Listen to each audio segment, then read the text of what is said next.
A Letter to Dorothy L. Sayers by Killarney Traynor. Read by Sarah Levesque.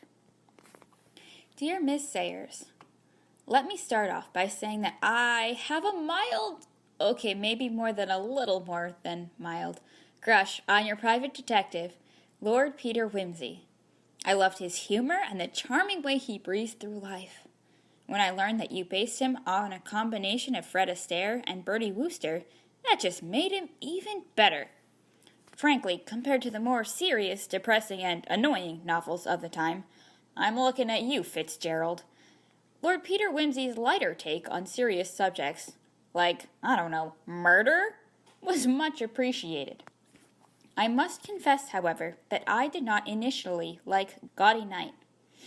I've always rather struggled with Harriet Vane, although I really appreciated her honesty in Strong Poison. Gaudy Night, as you know, but I have to say here because this is an open letter, follows Harriet when she returns to her alma mater to help solve a poison pen mystery. But really, she's there to escape the attentions and the constant proposals of Lord Peter. When the poison pen caper turns deadly, she, of course, has to bring in the dapper sleuth, and as they race to solve the mystery, they also reach a turning point in their relationship. Good stuff, right? The teenaged me was less than enthused. See, as I may have mentioned earlier, I had a crush on Lord Peter, and I didn't like what I saw as Harriet's dithering and leading him on. Poor dear, it's so hard to be pursued by a charming, rich, thoughtful, clever aristocrat, isn't it? I thought the book slow, twittering on about freedom and women's rights and women's place and yada, yada, yada. Can we get on with the murder? Thank you very much. I also found the tone rather affected.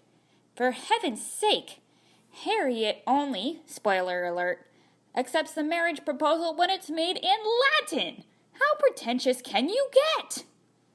So I didn't like it. But then I have never been quite as smart as I think I am. So I finished it and gave my copy away. Only it wouldn't really go away. The book bothered me.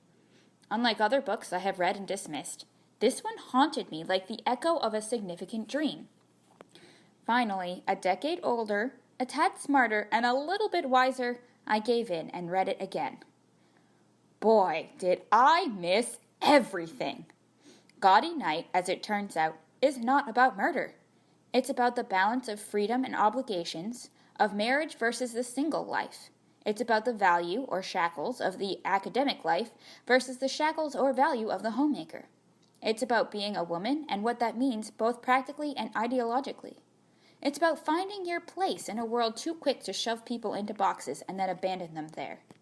Gaudy Night is, quite frankly, one of the best books I have ever read, and I totally misread it the first time. So this letter is an apology. You blew my mind, Miss Sayers. You proved that even something as simple as a paperback murder mystery can be a game changer, a philosophical challenge, and a classic. Thanks for pushing me, Miss Sayers. I owe you one. Yours, humbled, KJ.